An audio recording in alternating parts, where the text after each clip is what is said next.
Ijtimoiy tarmoqlarda tarqalgan mazkur videoda yo'lovchi tana qismini avtomashinaning lyuk qismidan chiqarib, o'zi va atrofdagilarning salomatligini xavf ostiga qoldirgan holda qo'pol tarzda yo'l harakati qoidalarini buzgan.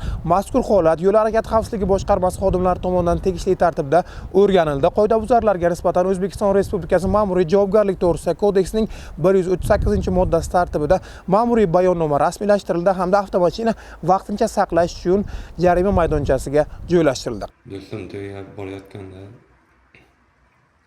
tanishim mashinaning lyukidan beldan tepa qismini chiqardi.